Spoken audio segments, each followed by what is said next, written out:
नमस्कार दोस्तों, आज हम एक ऐसे विषय पर बात करने वाले हैं जिसे जानने की जिज्ञासा हर किसी सनातन धर्म प्रेमी में सदा बनी रहती है। वो यह है कि हिंदू या सनातन धर्म के ज्यादातर देवी देवता सिर्फ भारत में ही क्यों अवतरित होते हैं। तो आज इस वीडियो में हम आपको उन सभी प्रश्न के उत्तर देने का प्रयास अवश्य करेंगे और इस वीडियो में आप कुछ ऐसे रोचक तथ्यों के बारे में भी जानेंगे जिनसे आप अब तक अपरिचित हैं। ऐसे ही और जानकारी लेते रहने के लिए सूर्यलोक चैनल को सब्सक्राइब अवश्य करें। विलंब न करते हुए आरंभ करते हैं।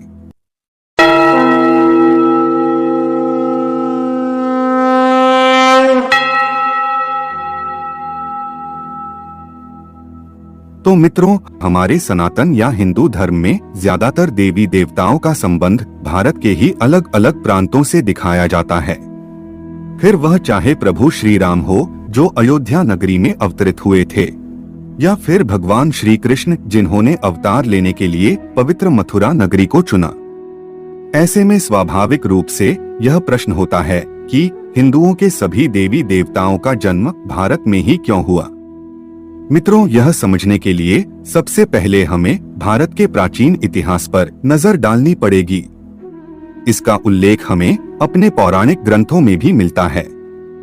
दरअसल भारत का जो रूप आज हम देख रहे हैं और हमें ऐसा लगता है कि भारत इतना ही बड़ा है, तो उससे विपरीत हजारों साल पहले यह ऐसा नहीं था, बल्कि पृथ्वी के इस सबसे बड़े भूभाग को प्राचीन काल में जम्बूद्वीप के नाम से जाना जाता था। मार्कंडेय पुराण में इसका वर्णन है कि जम्बूद्वीप का फैलाव उत्तर और दक्षिण के बजाय मध्य के क्षेत्र में ज्यादा था और उसी फैलाव क्षेत्र को मेरुवर्ष या फिर इलाव्रत के नाम से भी जाना जाता था।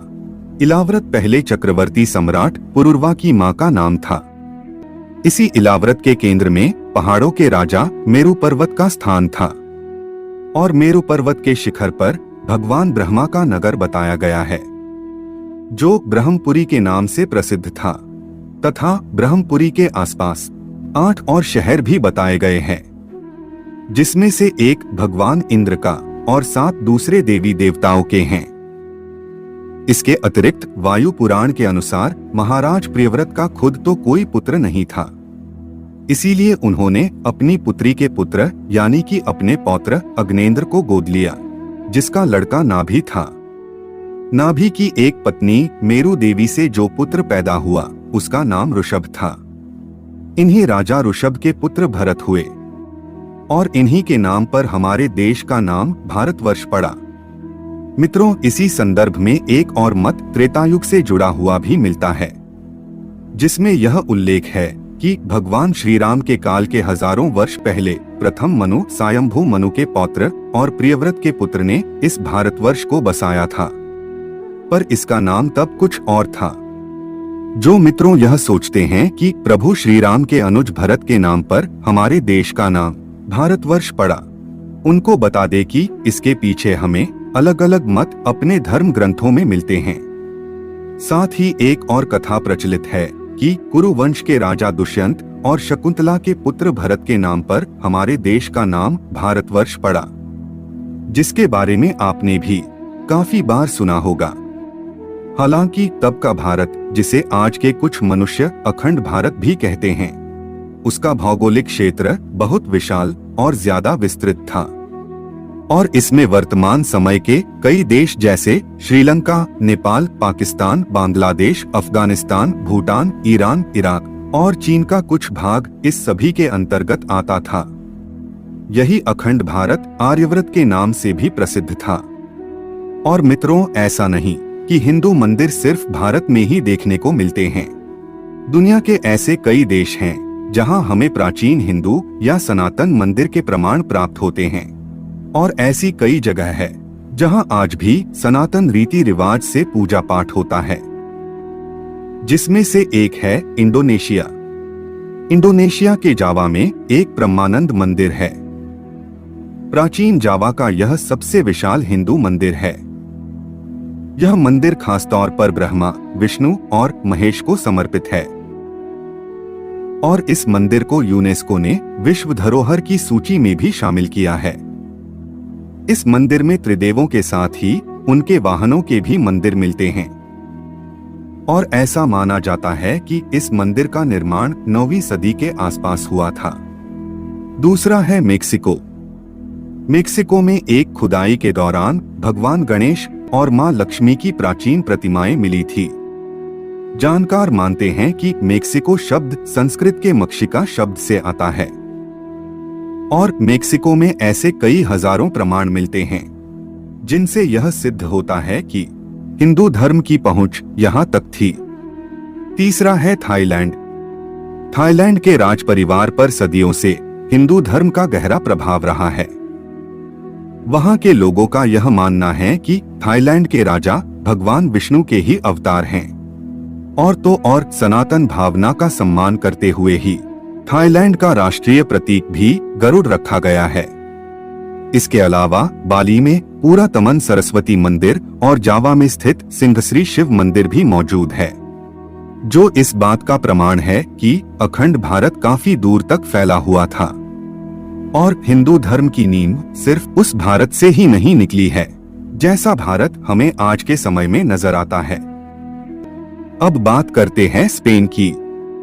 तो स्पेन में हजारों वर्ष पुराना एक मंदिर है जिसमें भगवान विष्णु की प्रतिमा अंकित है और कुछ वर्ष पहले ही रूस के वोल्गा प्रांत में भगवान विष्णु की मूर्तियां प्राप्त हुई और इतिहासकारों के मुताबिक यह मूर्तियां 7वीं से 10वीं सदी के मध्य की थी और उनका मानना है कि यह गांव 1700 साल पहले एक प्राचीन और विशाल शहर हुआ करता था तथा सन 2007 में यहां से मूर्तियां प्राप्त हुई और 7 वर्षों से उत्खनन कर रहे समूह के डॉक्टर कोजिनका का कहना है कि मूर्ति के साथ ही उन्हें उत्खनन के समय प्राचीन सिक्के, पदक, अंगूठियां और शस्त्र भी मिले थे। अब बात करते हैं कंबोडिया की। तो कंबोडिया में भी कई बड़ी संख्या में हिंदू तथा बौद्ध मंदिर देखने को मिलते हैं, जो इस बात का जीता जागता उदाहरण है कि कभी यहाँ भी हिंदू धर्म अपने चरम पर था और माना जाता है कि पहली सदी में कौंडिन्य नामक एक ब्राह्मण हिंद चीन में हिंदू राज्य की स्थापना की थी और इन्हीं के नाम पर कंबोडिया बना। हालांकि कंबोडिया की प्राचीन दंत कथाओं के अनुसार इस कंबोडिया की नींव आर्य देश के राजा कंबू स्वयंभू ने डाली थी, जो स्वयं एक बहुत बड़े शिव भक्त थे। तो मित्रों, उम्मीद है कि आप समझ पाए होंगे कि प्राचीन काल में सनातन धर्म की जड़ें पूरी दुनिया में फैली हुई थी और आज के समय में हमारा सनातन धर्म भारतवर्ष में सबसे ज्यादा केंद्रित है। इसीलिए हमें जो दंत कथाएं सुनने को मिलती है वह अपने आसपास की ही सुनने को ज्यादा मिलती है। परंतु सत्य तो यह है कि कालांतर में जम्बू द्वीप के खंडित होने के पश्चात अनेकों नए नए देश बनते गए और भारत सिमटकर पहले से काफी छोटा रह गया। तो मित्रों, उम्मीद है आपको हमारी आज की यह प्रस्तुति पसंद आई होगी और यदि आपका कोई सुझाव या फिर शिकायत या प्रस्तुति में कोई त्रुटि हो तो नीचे कमेंट के जरिए आप हमें जरूर बताएं। और ऐसे ही कई आध्यात्मिक और ज्ञानवर्धक तथा धार्मिक जानकारी के लिए हमारे YouTube चैनल सूर्यलोक को सब्सक्राइब अवश्य करें तथा कमेंट में हर हर महादेव लिखना न भूलें।